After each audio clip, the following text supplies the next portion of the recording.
Nós queremos primeiro saudar a todos com a paz de Cristo.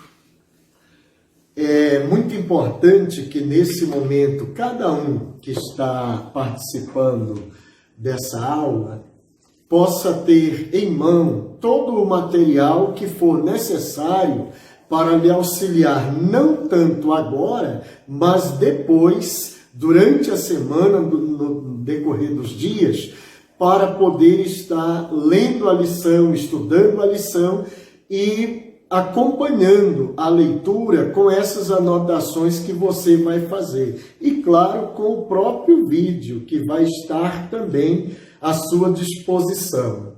Nós vamos iniciar uma série de lições em Atos dos Apóstolos, tendo como base este material, Atos dos Apóstolos, 30 anos que mudaram o mundo. E para hoje, nós vamos dedicar esse tempo para ver exatamente o que o tema geral sugere. 30 anos que mudaram o mundo. Todos têm a revista, ou pelo menos aqueles que têm a revista, poderão acompanhar a lição, porque a revista nada mais é que um esboço, e nós vamos seguir este esboço. A primeira coisa a considerar para que possamos iniciar o estudo no livro dos Atos dos Apóstolos é aquilo que se chama de pano de fundo. Do ponto de vista da história, o pano de fundo é toda e qualquer situação que envolve aquele cenário onde os acontecimentos em foco se dão. No nosso caso aqui, tudo aquilo que é relatado no livro chamado Atos dos Apóstolos. Então, como era o cenário da época?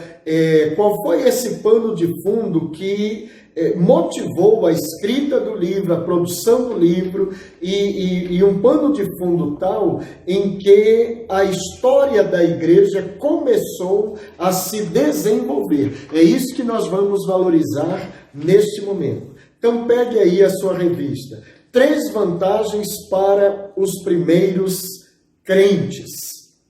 Ou seja, os primeiros cristãos tiveram algumas vantagens para a propagação do Evangelho, para a expansão do reino de Deus.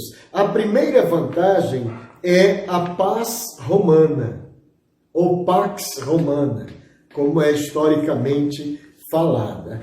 É exatamente um período em que os romanos estabelecem paz em toda essa região onde a igreja vai ter o seu início, onde os trabalhos de Cristo, as obras missionárias de Cristo começaram a se desenvolver, onde os primeiros apóstolos também vão desenvolver os seus primeiros trabalhos, onde as primeiras igrejas vão ser plantadas, onde o evangelho vai ser pregado primeiramente. Por que paz? Porque nesse momento o Império Romano desenvolve um tipo de trabalho onde o povo não enfrenta conflitos, não enfrenta guerra, por exemplo, não enfrenta grandes conflitos sociais, vive em paz.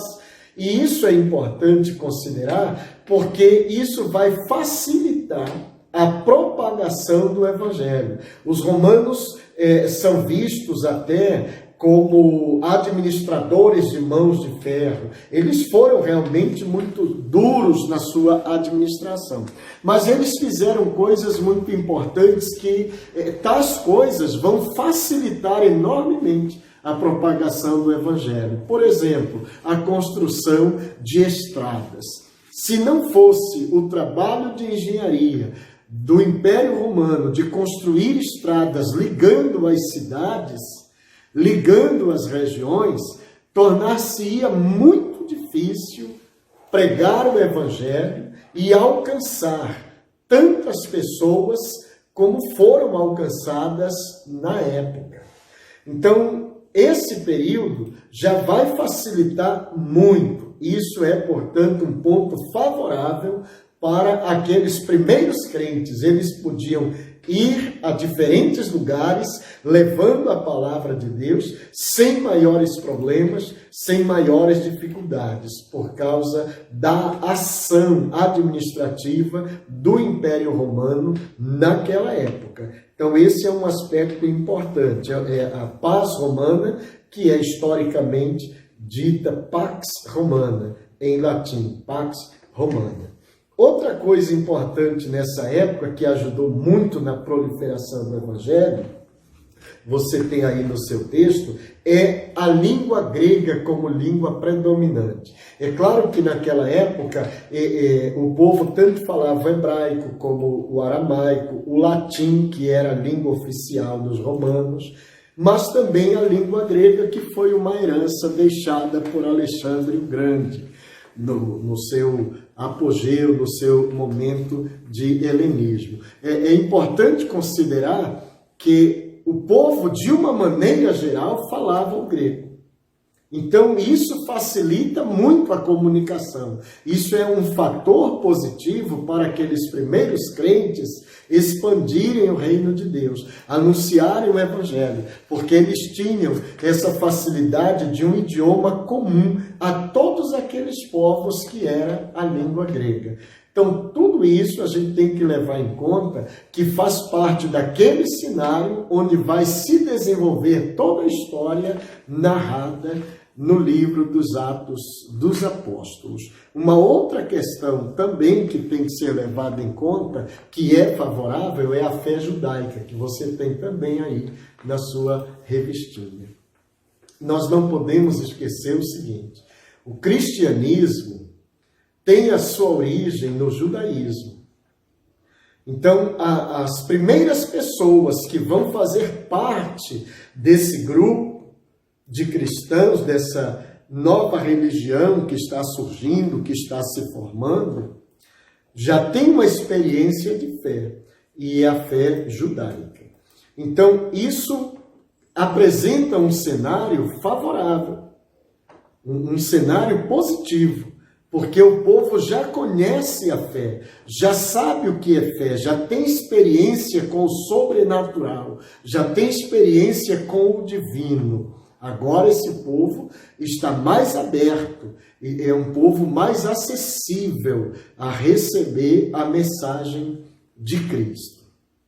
No entanto, nem tudo são flores também. A gente precisa levar em consideração o seguinte: nem tudo são flores. O que quer dizer isso? Quer dizer que nem tudo era favorável aos cristãos naquele momento. Estas três coisas, sim: a paz que havia, chamada paz romana, o fato de eles terem uma língua que todos eles conheciam, que era a língua grega, e o fato de existir a fé judaica, de eles já terem uma vivência de fé, já conhecerem essa experiência sobrenatural. Mas existem barreiras também. Por exemplo, veja aí na sua revistinha, o Evangelho era escandaloso para os judeus. Ou seja, isso se torna uma barreira porque o cristianismo vai apresentar o Cristo, vai apresentar o Messias. A mensagem que os apóstolos, que os primeiros cristãos estão levando, ela anuncia que aquele Jesus que fora crucificado e morto naquela cruz é o Messias. E isso é extremamente difícil para um judeu aceitar, porque a imagem que o judeu tem do Messias é de um guerreiro poderoso, que vai chegar, vai estabelecer um reino, vai resgatar o reino de Israel, vai estabelecer ou reestabelecer o trono de Davi. Então eles não conseguem associar a imagem desse Messias que eles estão esperando àquele Jesus que fora crucificado e morto. É extremamente difícil. Então isso é uma barreira que vai ter que ser rompida e torna difícil a caminhada dos primeiros missionários aí torna difícil a pregação do Evangelho nesse primeiro momento, porque a rejeição é muito grande, a resistência é muito grande. Eu não sei como seria hoje, mas imagine você se hoje, simplesmente, alguém aparecesse, alguém, digamos até alguém com quem você conviveu a vida toda, talvez trabalhou com você a vida toda, talvez fosse o seu vizinho, algum conhecido da rua, algum conhecido do bairro, talvez um colega de escola, e de repente essa pessoa dissesse: eu sou o Cristo, eu sou o Messias. Você não aceitaria isso com facilidade, não. A sua primeira reação seria de achar que a pessoa estivesse brincando. Porque é difícil você simplesmente aceitar uma coisa que está frontalmente diferente daquilo em que você sempre acreditou.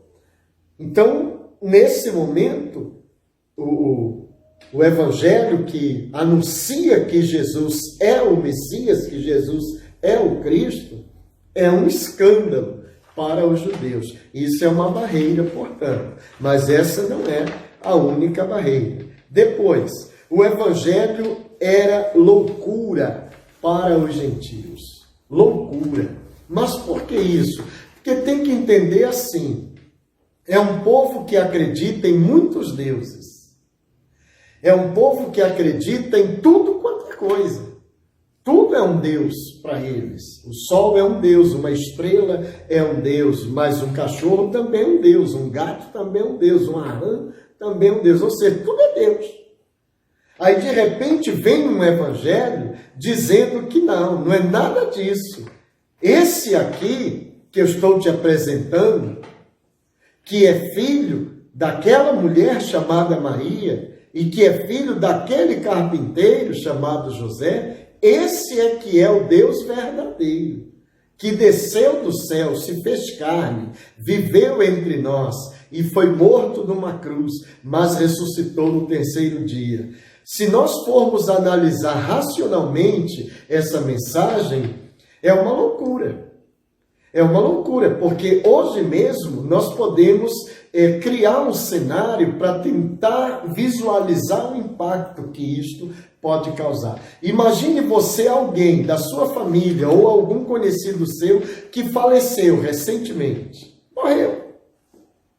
Aí alguém chega e diz: sabe o fulano que morreu? Sim, ainda estamos aqui sentindo a dor da morte dele. Pois é, não está mais morto não, ressuscitou, falei com ele ontem. Você acreditaria nisso? Você tomaria isso como verdade? Isso não é fácil de aceitar, não.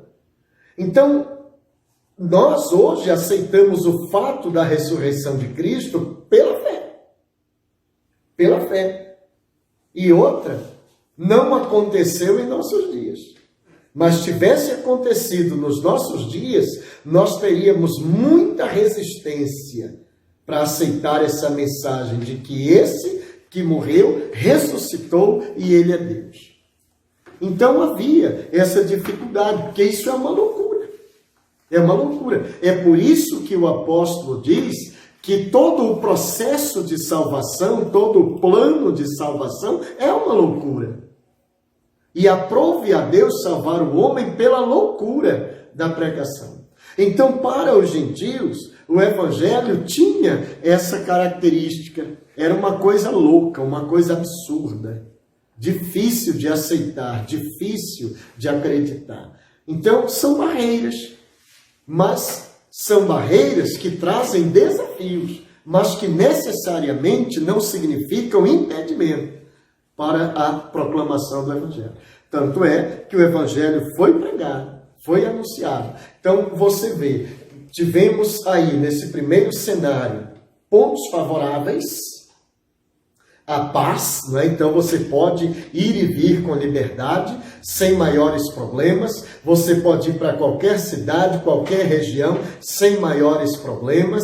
Era relativamente tranquilo ir e vir. Então você pode propagar o evangelho onde quiser, tranquilamente. Isso é bom. Depois, um idioma que todo mundo conhece. Onde você chega, se ele não fala o aramaico, mas ele fala o grego. Ele não fala o latim, mas ele fala o grego. Ele não fala o hebraico, mas ele fala o grego. Ou seja, isso facilita a comunicação. É uma língua e uma linguagem comum. Isso é extraordinário. E o fato de que a experiência da fé não é uma novidade. A novidade vai ser a fé voltada para o Cristo.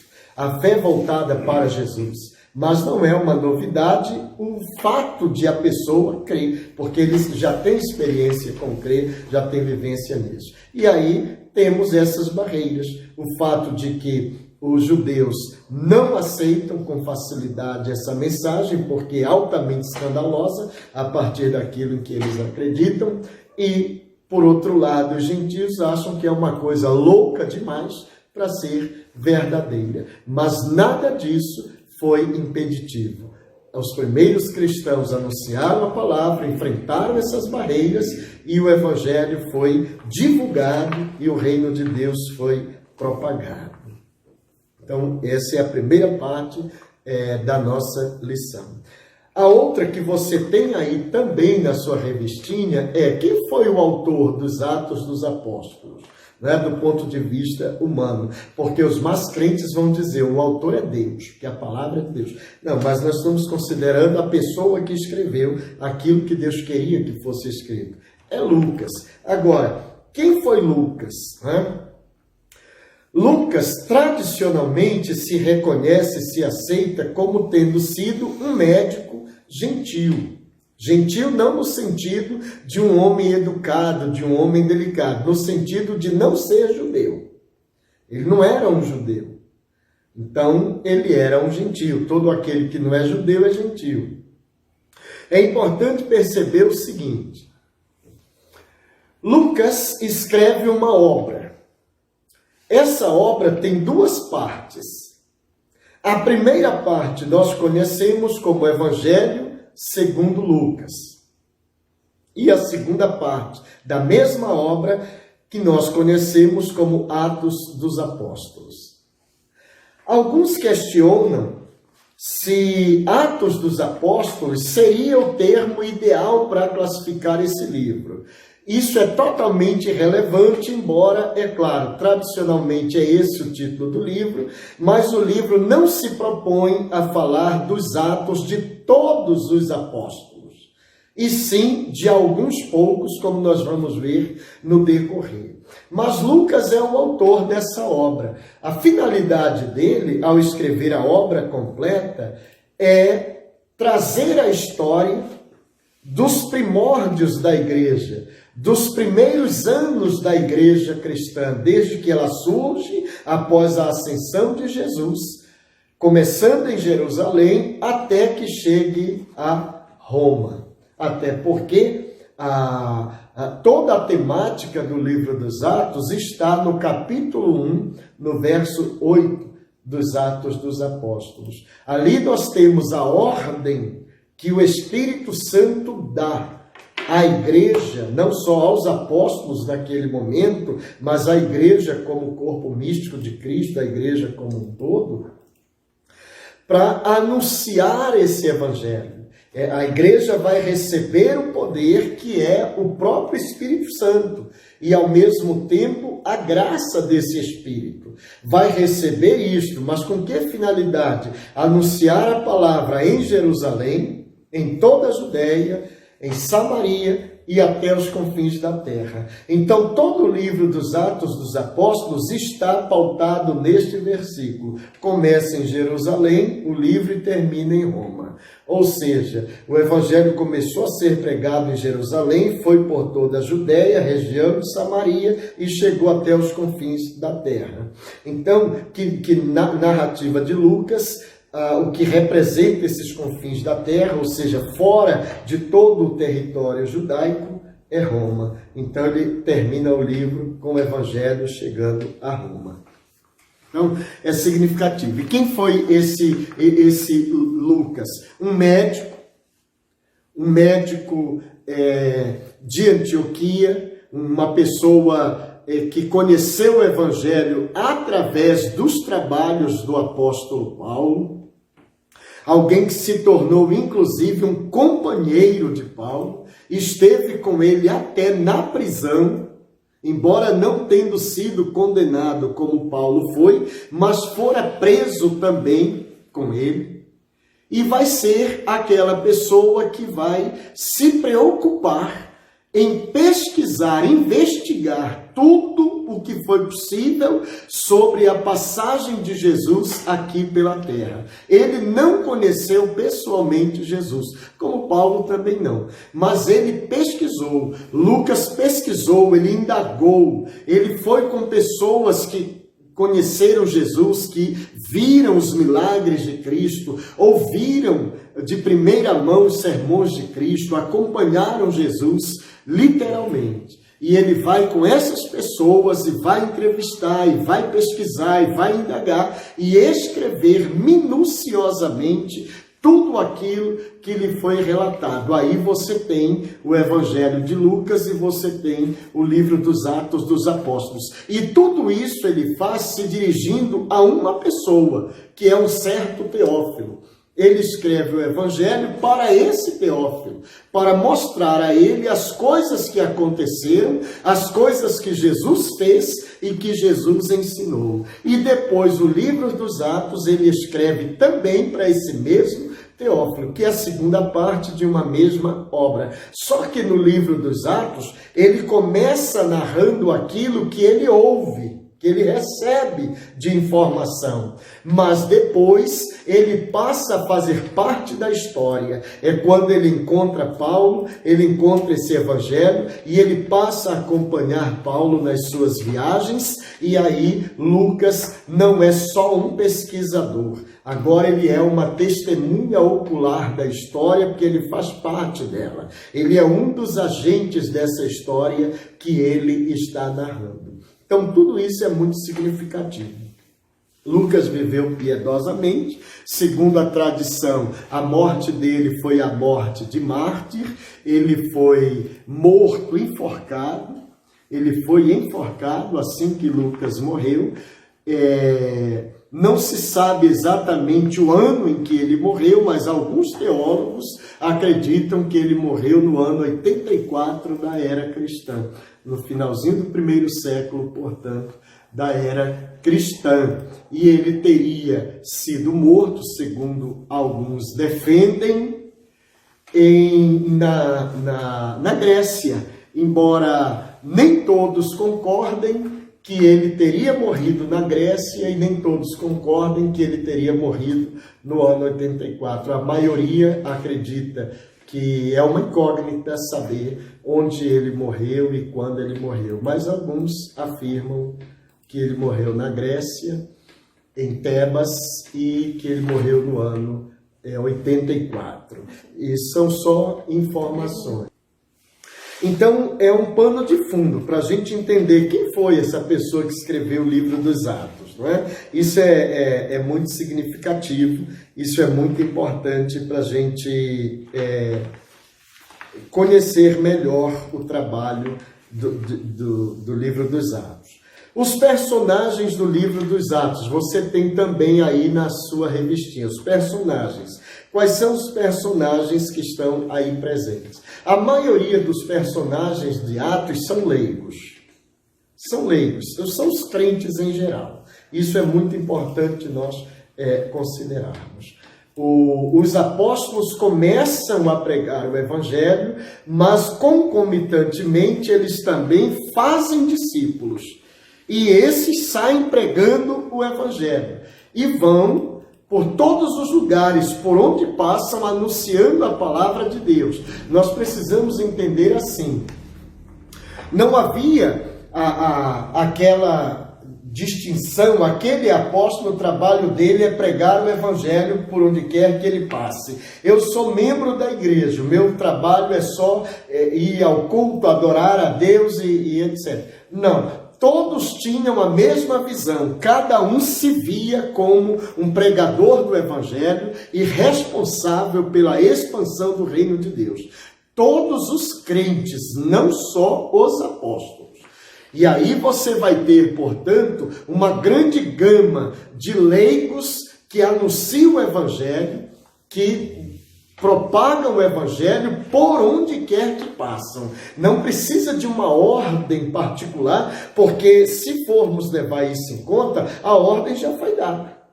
Jesus já disse, ide por todo mundo e pregai o Evangelho a toda criatura. Pronto, a ordem já foi dada.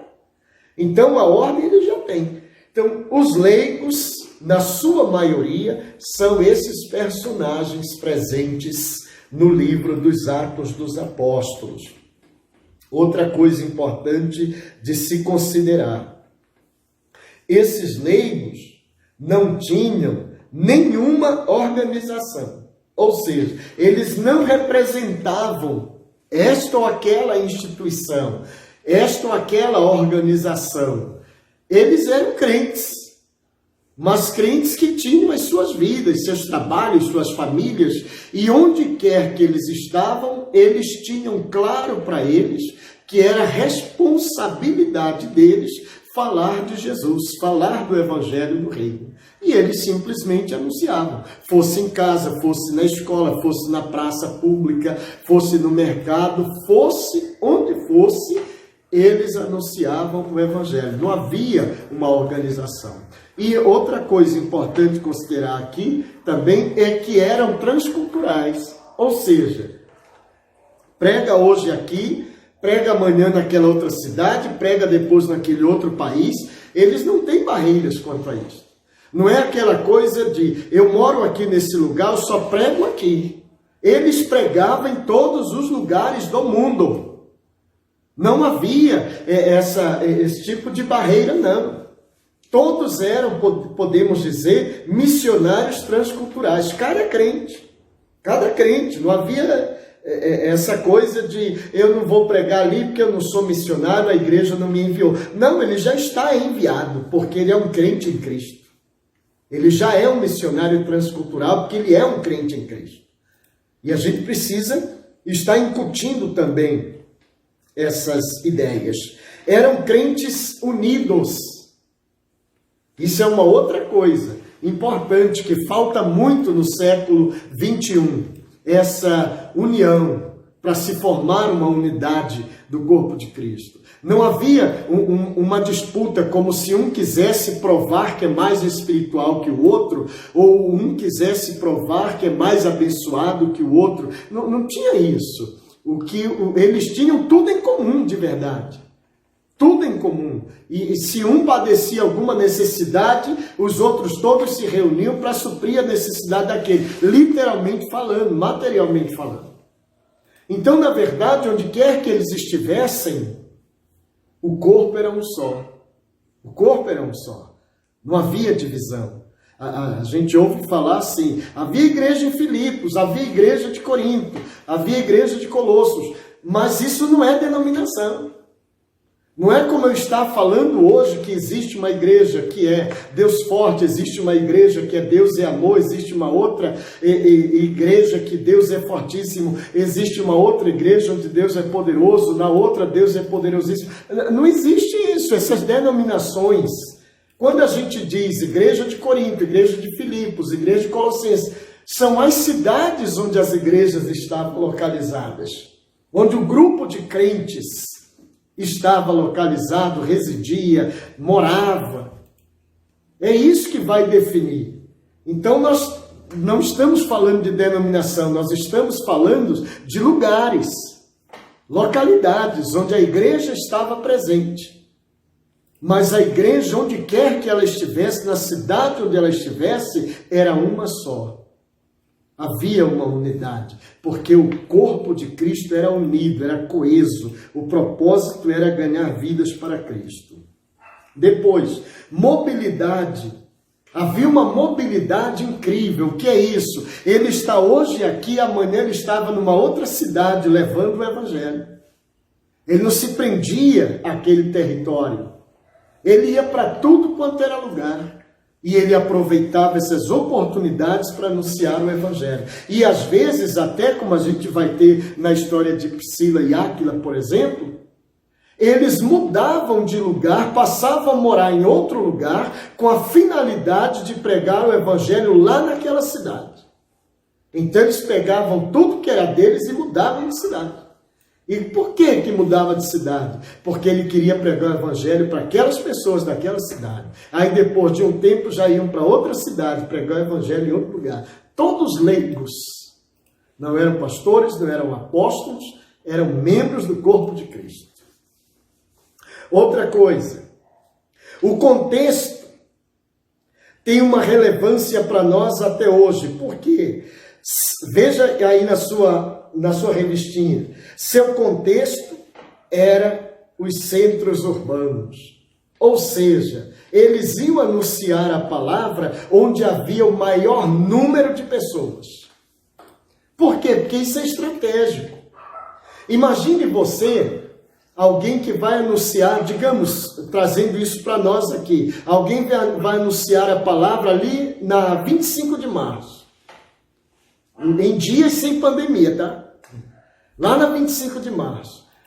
Tem gente ali que vem de todos os lugares do Brasil e pessoas que vêm de outros países para fazer compra ali. Então é estratégico anunciar o evangelho ali. Porque é muita gente de todas as partes do país e de outros lugares do mundo. Então você está anunciando a palavra e a pessoa que aceita, quando ela voltar para a sua localidade, ela leva essa palavra. É uma estratégia. Era isso que eles faziam. Eles iam para os grandes centros urbanos, onde afluíam pessoas de várias partes do mundo e pregavam ali. E essas pessoas, ao voltarem para as suas cidades, seus países, suas terras, levavam esse evangelho que já estava semeado. Então isso é uma estratégia missionária. O seu contexto, muitas religiões. Ou seja, ao invés de olhar negativamente, mas tem religião demais. Sim, no Brasil também. Tem religião demais. Mas isso não é um ponto negativo, isso é um ponto positivo. Porque você usa daí como estratégia para anunciar o Cristo. Para anunciar Jesus. Não esqueça do discurso de Paulo ao Deus desconhecido. Dentre tantos deuses, vou falar a vocês de um que está aqui um altar com a faixa, ao Deus desconhecido. É esse Deus que eu quero apresentar para vocês.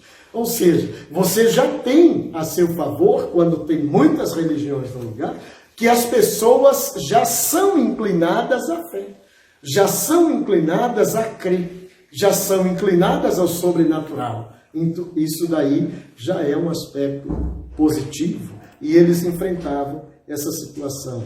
Depois, eles enfrentaram um contexto de rejeição. O contexto de rejeição, por quê? Por aquelas questões que nós já vimos. Porque para os judeus era escandaloso esse evangelho. E para os gentios era uma coisa louca, uma coisa totalmente absurda.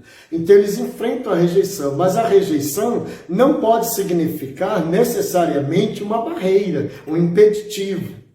A rejeição pode ser um desafio para encontrar estratégias, encontrar mecanismos para furar o bloqueio e apresentar o Evangelho de Cristo. E eles fizeram isso, e fizeram muito bem. Porque isso foi no primeiro século e nós estamos aqui falando de Cristo no século 21. Então eles fizeram muito bem, eles conseguiram superar todas aquelas dificuldades, eles conseguiram furar os bloqueios e anunciar a palavra, de modo que essa palavra chegou até aos nossos dias.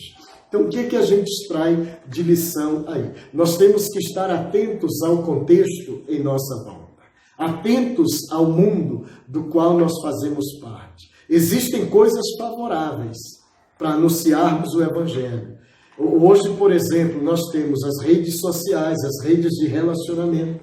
Nós temos o WhatsApp, que são meios de fazer uma mensagem chegar mais rápido às pessoas em qualquer lugar do mundo. E ao mesmo tempo, não uma por vez, mas milhares de pessoas ao mesmo tempo. Então eu olho coisas que são favoráveis e tiro proveito disso para anunciar o Evangelho de Cristo.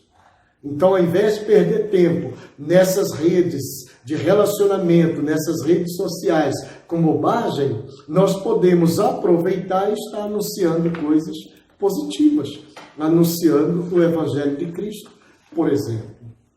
Outra coisa que aprendemos desses primeiros cristãos é que todas as dificuldades que eles enfrentaram não foram motivo para desistir de anunciar o Evangelho, mas aquilo os desafiou a encontrar estratégias, maneiras de anunciar o Evangelho.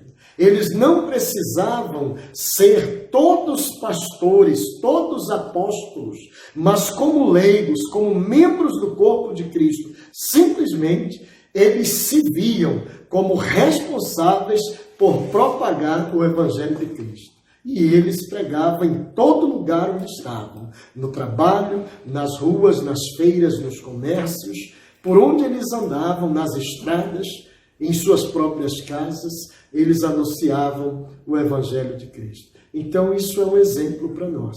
São lições que a gente extrai. Então, durante a semana, leia esta lição, confira os textos bíblicos. Durante a semana, reflita inclusive como você se encaixa em tudo isso. Você se vê naquele crente, você se vê naquela igreja que historicamente é chamada igreja primitiva, você se vê como alguém que prega o Evangelho em todas as oportunidades que tem, que fala de Cristo em todos os lugares por onde anda, você se vê responsável pela expansão do reino de Deus. Você, quando lê essa história que Lucas relata, quando lê o livro dos Atos, você se vê ali, daquela coisa, eu estou lendo ali, de nossa, isso parece comigo. Tem tudo a ver comigo. Por onde ia anunciar o Evangelho? Você chega a essa conclusão? Ou você pensa, não tem nada a ver comigo isso aí. Então comece a rever os seus padrões, comece a rever a sua postura, comece a rever o seu cristianismo, porque aquilo tudo tem que ter tudo a ver conosco. Se não tem, não é lá que estará, é em nós. Alguma coisa precisa mudar. Amém? Então, medite, leia a lição durante a semana, repasse isso muitas vezes, você tem uma semana para rever isso aí, e depois nós vamos dar um segundo passo, entrando de fato já na compreensão do livro dos Atos dos Apóstolos. Deus nos abençoe.